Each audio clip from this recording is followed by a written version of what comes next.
Hello. Welcome to Theological Therapy. I am your theological therapist, Dr. von Kovac Schmuttenscheimer Schmitten van Duschen.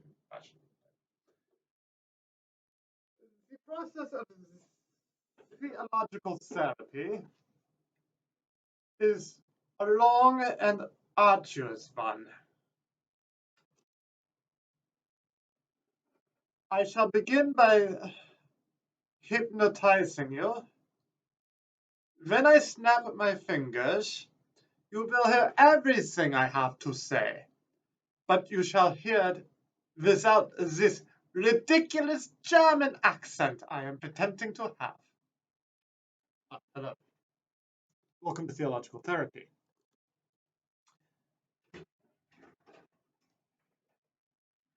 I think that a lot of us have deep theological scarring. What do I mean by this? I mean that we have, from our earliest years, some images, some ideas bound up with all of our religious thinking that hinders our ability to think philosophically about religion, and especially to think philosophically about specifically Christian claims. Today, I'd like to suggest to you that what Herbert McCabe is up to in this essay called God and Creation is a therapeutic process for going deep into our theological subconscious to root out some of those early experiences that have scarred and marred our thinking about God. Let's begin with a notion that McCabe takes from thinking about both Aquinas and that other guy, Wittgenstein. Let's think about what McCabe calls his theory of the categories.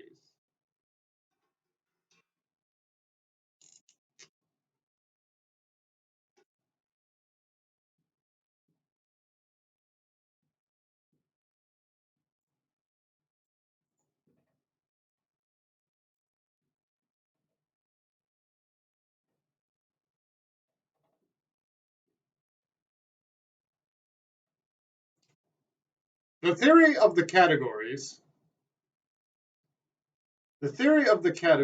is the claim that to know something, to know what something is to be able to talk about it correctly.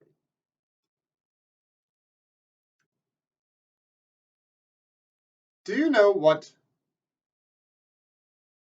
capitalism is? You say it's an economic system. Suppose I were to ask how much it weighs. You would say, sir, you must be confused. You don't know what capitalism is if you're asking that question. Right. Weight is not the kind of thing we talk about when we talk about economic systems.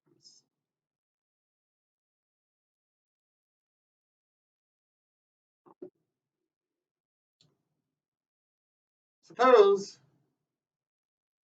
I were to ask you to tell me about your favorite food.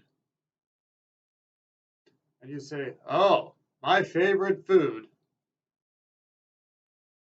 Good Indian curry. That's my favorite food.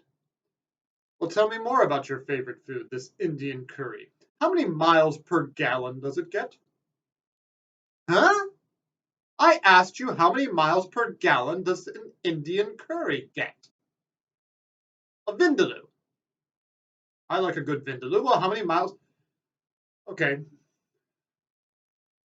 What kind of fuel does it take? I mean, do you have to use that extra premium fuel that they charge extra for to get a good vindaloo? Okay, I'm just trying to understand. When you say vindaloo is your favorite food, it is 4 doors, right? I mean, I don't want one of those damn 2-door main entrees. Oh, a vindaloo. I was asking the wrong question. Maybe I didn't know what a vindaloo was.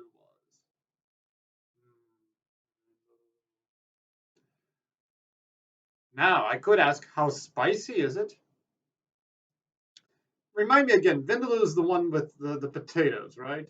Oh, now I'm making some sense. So you know what something is when you know how to talk about it correctly. And that's really pretty good most of the time. That's a great theory most of the time. But most of the time, my head is on straight. Most of the time, I can't hardly seem to wait. Most of the time isn't good enough. Some of the time. Some of the time, we're going to have to deal with a kink in the system. And that kink is God. You see, if McCabe is right, we have no idea what God is, nor can we.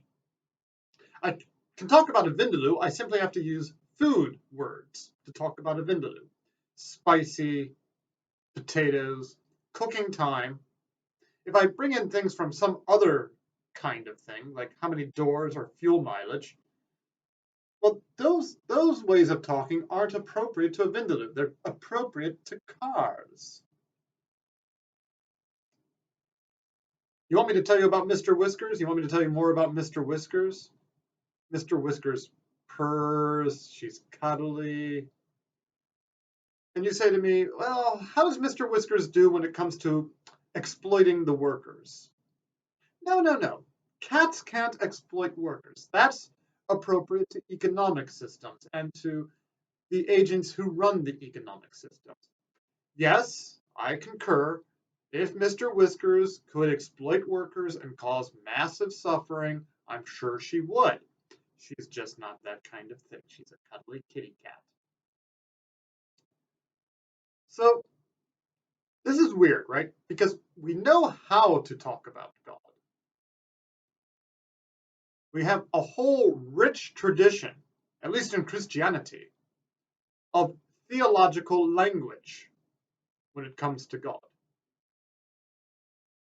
Theological language. What do I mean by theological language? I mean stuff we go off and say, like God loves, like God knows, like God parted the Red Sea. Well, this is going to raise a problem, and this is the problem McCabe is starting to drive at in this piece. How is it that we have a whole rich tradition of things to say about God without having any knowledge of what God is? So today, what I'd like to do is talk a little bit about theories of theological language.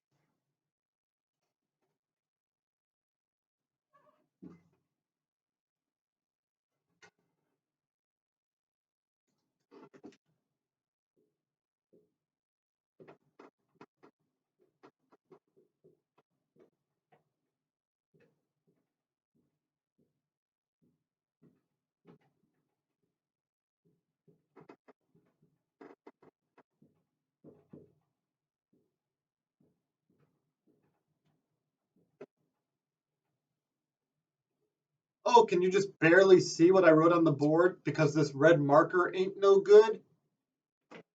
Fine.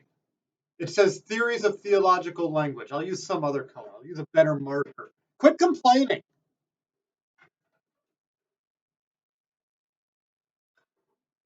I'm going today to talk about theories of theological language. And then I'm going to talk about how insights that McCabe has into these theories can help us in our process of theological therapy.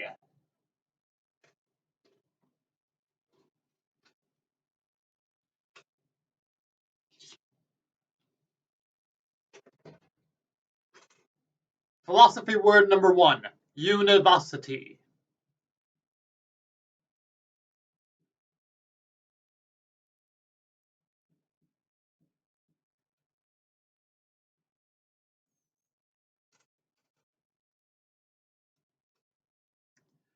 Two words.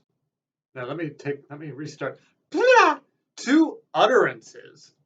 Two utterances are univocal if they have exactly the same meaning. Fido is an animal. Mr. Whiskers, she's an animal. Now notice I've uttered the sound animal twice. Do they mean the same thing in both of those statements? You better believe it. They mean critter, right?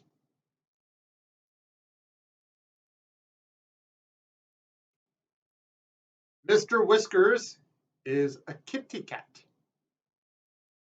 So was Mama Whiskers. Mama Whiskers was a kitty cat. Kitty cat. I'm using that phrase univocally. An animal that goes meow, meow, meow, purr, purr, purr. So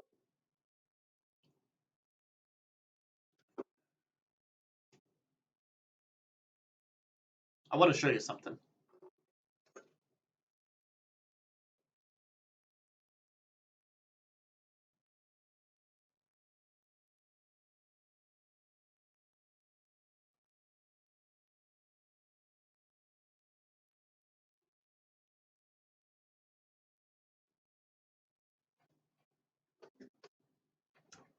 You see, the opposite of univocity is equivocity.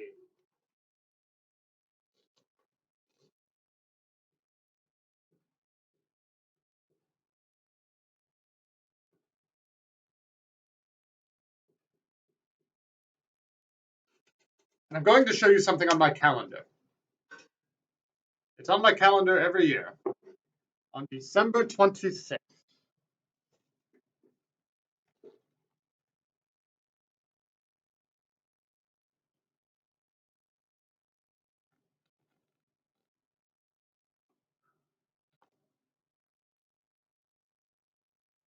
Can you read that? I hope you can read that. On December 26th, in Canada, it's Boxing Day.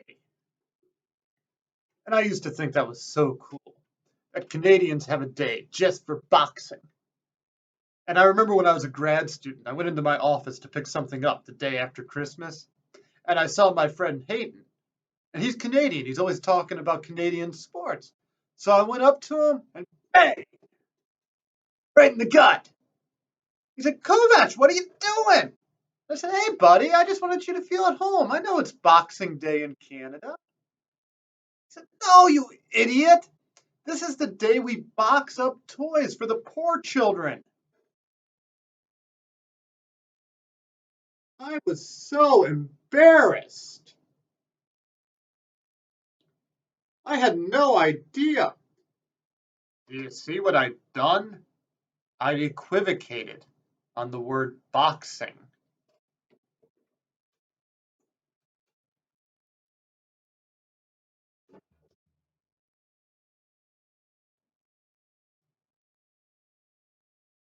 To speak univocally instead of equivocally, you have to be speaking about, in some sense, the same kind of thing.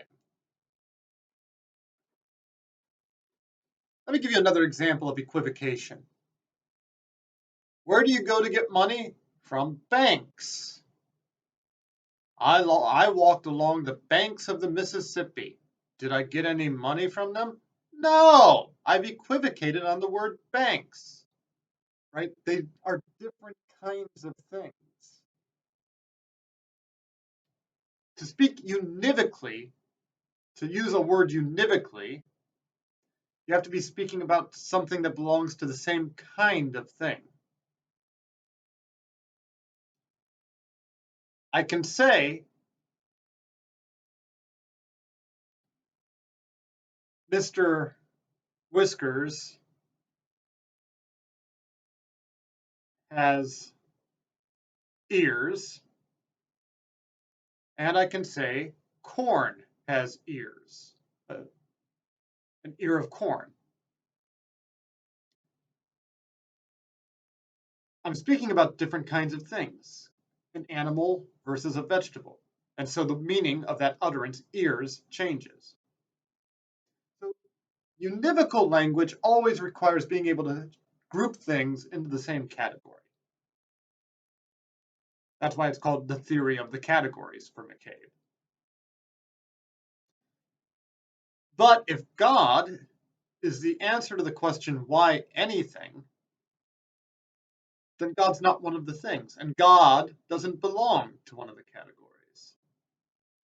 So for a very long time, and by a long time, I mean like thousands of years, religious people have wondered what is up when it comes to language about God.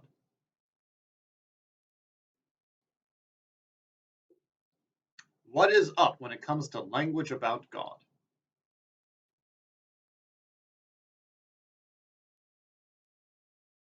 Well, there have been some theories.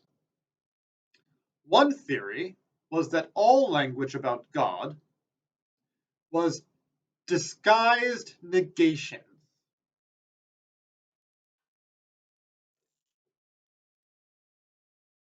You see, we can get rid of McCabe thinks we can get rid of univocity theory when it comes to God. Our language about God can never be univocal with our language about anything else. My language about Mr. Whiskers and you can be univocal. Mr. Whiskers ran out of the room. I ran out of the room. Their ran is univocal because Mr. Whiskers and I are similar enough. We're both animals with legs that I can use the word ran, which is something you do with your legs, univocally. Univocal language always requires being able to group two things together in some identical category. Always.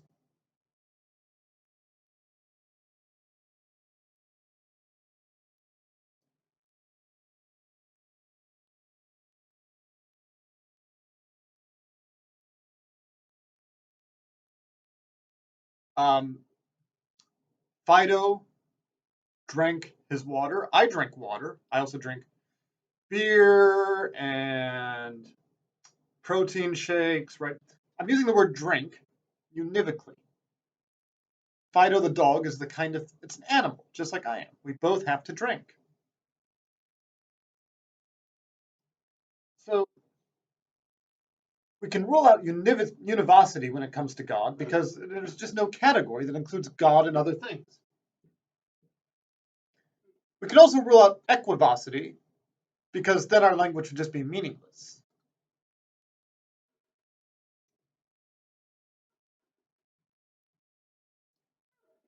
What about disguised negation?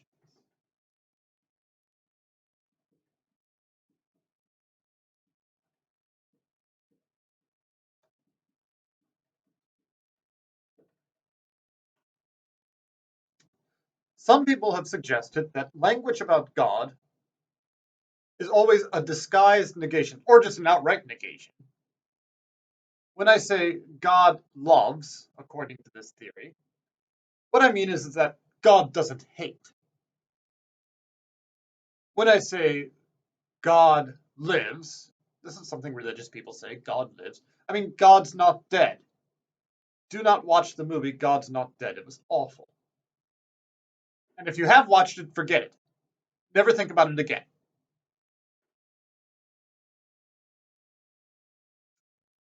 Well, what's the problem with disguised negation theory? Well, again, it just doesn't amount to any. I mean, when a religious person says God loves, I'm not simply trying to say God doesn't hate. After all, my Earl Grey tea doesn't hate. Who cares?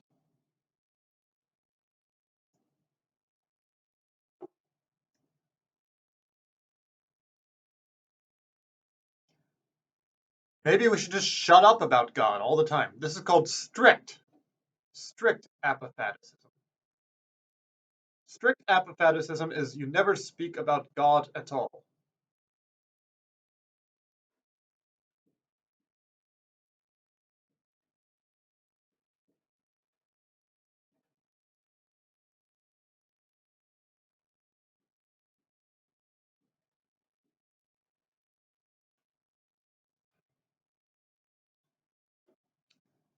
Well, so much for all religious language. What are we going to do with it? It's there. We got to cope with it.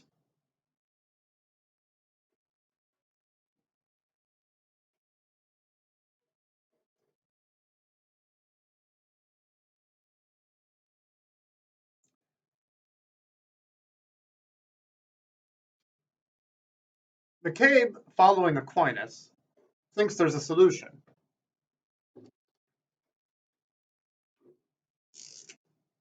A kind of midway point between univocity and equivocity.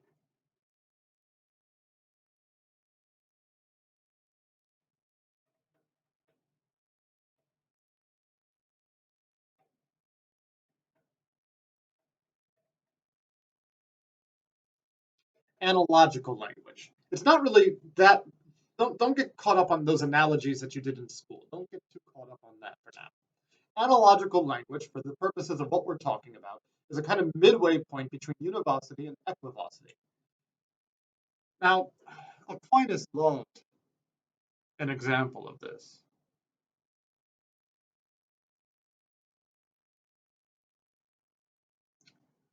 My doctor told me I'm very healthy.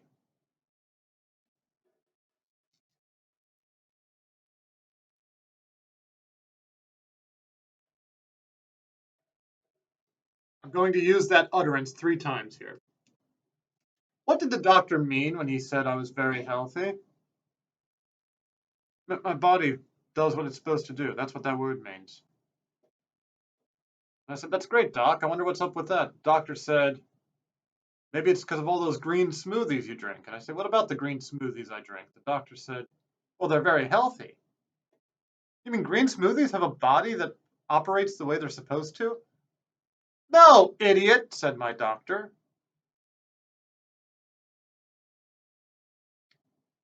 She went on to explain that a green smoothie makes me healthy. That's why we call them healthy. I said, doctor, so you're saying a green smoothie is healthy? My doctor says, yes, that means you should drink green smoothies. When I say a green smoothie is healthy, or a serving of cashews a day is healthy, I mean you should eat that. You should drink that. That's why your body is healthy. And I said, oh, well, how do you know all this? And the doctor said, well, I looked at your urine sample. Oh, what about my urine sample? The doctor said, your urine sample, it's very healthy. And I said, oh, good. And the doctor said, why did you drink your urine sample? And I said, well, you said it's very healthy. You said I'm supposed to drink healthy things.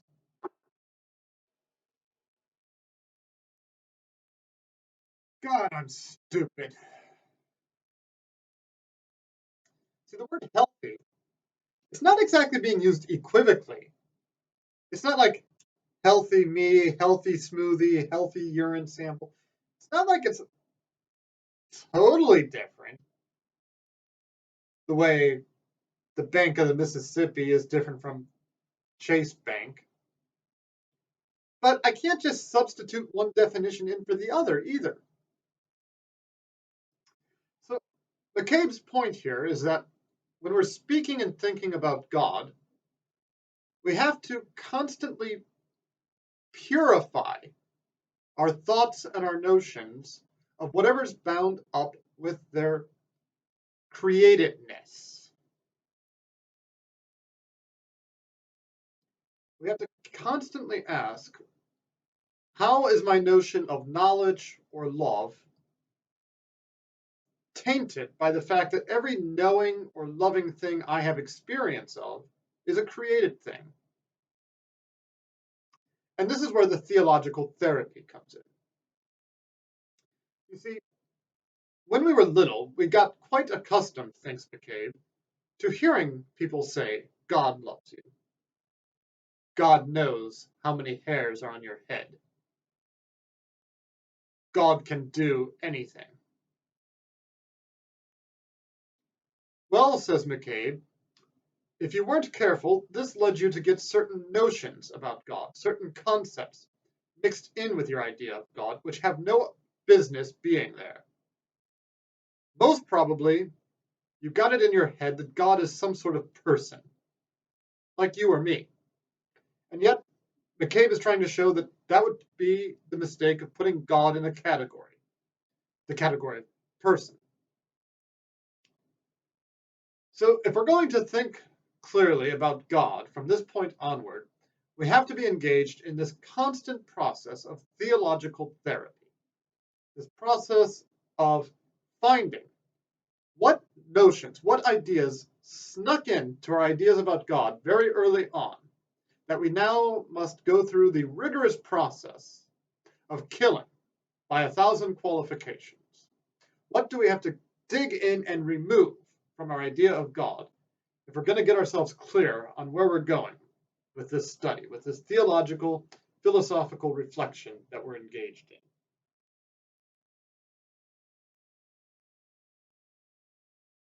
Okay, well,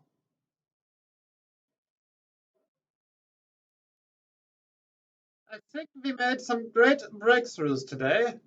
I want to see you again next week. We have to find out what exactly these early traumatic experiences of your childhood are doing to you.